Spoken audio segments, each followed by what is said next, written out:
खुद को कर तू बुलंद इतना कि हर तकदीर से पहले खुद खुदा तुझसे पूछे बता बंदे तेरी रजा क्या है.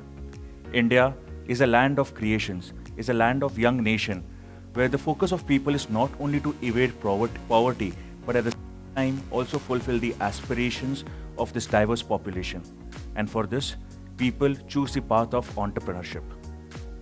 I too chose the path of entrepreneurship. In fact, I have worked as a wealth manager for 5.5 years, before which I completed my MBA in 2009. And at that time, an idea struck me.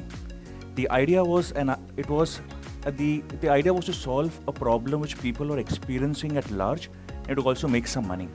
It was the idea of starting a taxi hailing app. Back in 2009, as an Indian, I went to my family, I went to my so-called mentors, relatives and friends and discussed the idea with them. And I said, I want to work on this. They said, तूने engineering की है, तूने MBA किया है, I think you should get into a job, make some good money. Startup is not your cup of tea. I thought maybe they are right. It's not meant for me. I said I should not then start up. I should get into a job. I went into wealth management role. Nice, cushy job. I was enjoying my life. 1 year later, I see that a company in the similar space was not only raising millions of dollars from Silicon Valley investors, but was also its valuations increasing rapidly. I'm like, this is not done. Similar idea, similar background of the person who's working, everything is more or less similar, then why couldn't I do it? Maybe I didn't have the courage. Maybe I didn't was guided well, or maybe there was no ecosystem. At that point of time, I thought that I should solve this problem and create an ecosystem where I can get investors, mentors, entrepreneurs, everyone together. And I started on my journey. Friends, entrepreneurship is a very treacherous path and not forgiving. Your startup is like a toddler. The amount of nourishment that you give him at the starting will help the growth of the startup, will determine how well the child can grow. I thought I should do that as well. Before I could build my business and before I could be here, I went to lots of ups and downs. And after that, I came with my 8-pillar theory. So the 8-pillar theory is something which I advise to a lot of startups. If they follow that, success is bound to happen. When I'm saying bound to happen, there is no guarantee. Of course, the chances do increase.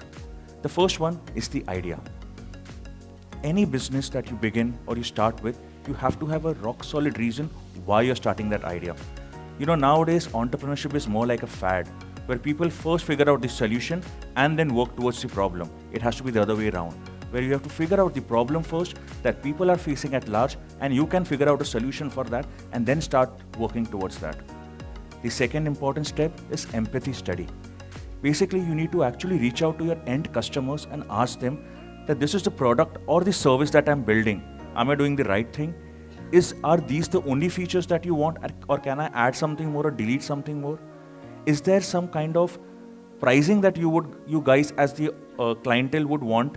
So getting all those insights from your audience is very important before you build your business, because many a time what happens is we start a business, we work for it for 1.5 years, and then we realize अगर starting में empathy study कर लिया होता तो समझ में आता कि what does my client want, what does my customer want. The third thing is the unfair advantage. Now, unfair advantage is basically a defensibility of your idea. Every business should have an unfair advantage to succeed, which basically talks about what your competitors are currently doing, and then in that space they cannot enter in easily. For example, there can be your IPR, it can be your technology, it can be your database, it can be your network, it can be anything that makes it difficult for someone else to copy and easily enter into the product or service that you have. The next one is, everyone seen the movie Dawn here? You know, there were a lot of famous dialogues, but one of the dialogue that is very relevant to this conversation is, Dawn says, Dawn अगर अपने दोस्तों का हाल पूछे ना पूछे, अपने दुश्मनों का ख्याल हमेशा रखता है. This basically talks about your competition. It's very important for a startup to understand what his competition is doing. You need to understand where your competitor is doing better than you and what all ways can you make your business much better than your competition. Very important aspect for a startup before you begin your journey. The next one is discipline. This is one of the most vital factors for any business, be it a startup or a multinational company. If there are startups here in the house, I'm sure you would have experienced that when you begin your business, you're very frugal. You actually didn't spend on hiring big people just were working with interns. You didn't buy big offices, were renting a small office. You didn't spend on huge marketing, but did door-to-door selling on your own, right? What happens is when the startup gets the first round of funding, it behaves like a college student who got his first salary and tries to blow up the entire money. This is happening with a lot of startups, and hence we see that we have a 5 to 7% of success ratio and 93 to 95% failure ratio because people lose discipline. Being on the disciplined path will ensure success to happen. The next one is focus. Let me take an example here. I'm sure most of you guys here would have seen Mahabharata sometime in your life, right? Yes, no? Yes. So there was a time in Mahabharata where Dronacharya was teaching the Kauravas and Pandavas. At that point, he called first Duryodhan and asked him, "What all can you see?" He says, "I can see a bird hanging in the air, I can see some clouds, I can see some leaves." He said, "Okay, fair enough." He calls Yudhishthir. He says, "What all can you see?" He says, "I can see the bird's eye, I can see the bird's beak." He said, "Okay, move aside." He calls Arjun. He asks him, "What all can you see?" He says, "I can see the bird's eye." He again asks him, "What all can you see?" He says, "I can see only the bird's eye." He's like, "Shoot," and hits the bird's eye. And we all know that he was the best archer of his time. This is what is needed today in the startup industry as well. The entrepreneur needs to have laser sharp focus. That's what is needed for the success. The next point is team. In fact, a lot of people feel that what investors look at when they invest into a startup, they look at the revenue model, they look at the marketability, they look at the scale of the business, they look at how big the environment is, what the competitors are doing. All of that play actually 30% of the role. The main 70% focus is on the entrepreneur and his team. Today, anyone can think of $1 billion idea, but how many can execute? Very few, right? Hence, the success ratio of startups is so low. Execution matters. Having the right team, having the right pedigree, having the right credibility is what makes a startup actually succeed.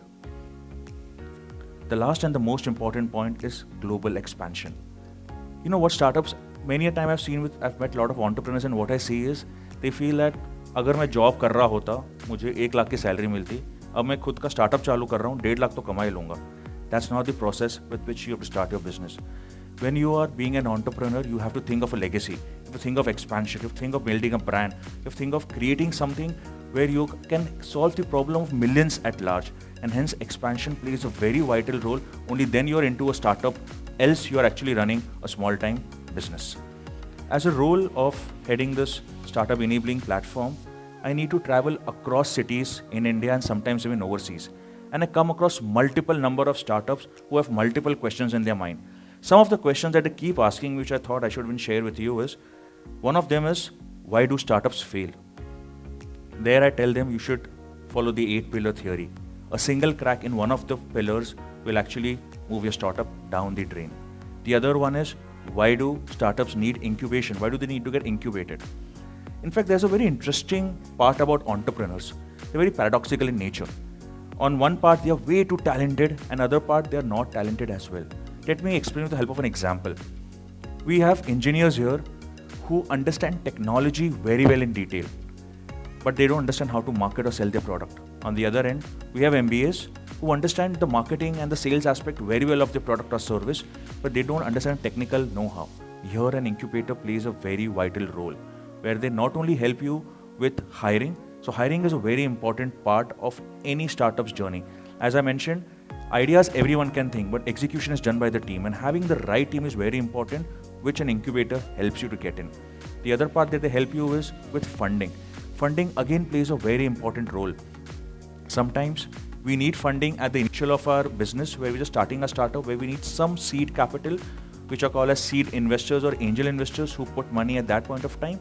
The other is venture capitalists, who actually put money when you have grown your business to a certain level or there is growth happening. Another thing where incubators help you is with their network. They have a very strong network where they open doors, because at one point, of course, startups do need some domain expertise and guidance, but at the same time, they also need someone to open doors for them so that they can rise faster. Very important question which I get asked by multiple startups, which is, does startup mean only a tech startup? In fact, if you look at most of the names that we have put down here, we are seeing most of the unicorn club are tech startups, right? This is what a lot of entrepreneurs feel. If we are not technology enabled, we won't get funding. If we don't have technology, we won't scale up. Technology is, of course, a very vital part for scaling up your business, but that's not the only thing. Even non-tech startups do pretty well.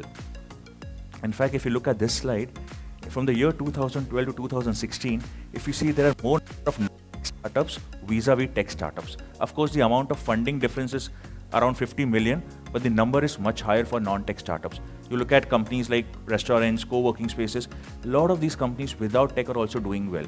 Let me give an example of one of my portfolio companies which is based out of Satara. This company is actually producing organic tomatoes and it has only one client, which is in Nigeria. This company has got no technology but only the right process.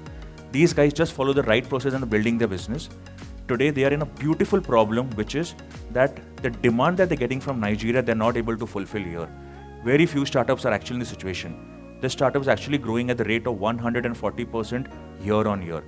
This is what we can see how a non-tech startup can also do wonders, and there are multiple examples of startups which can do that.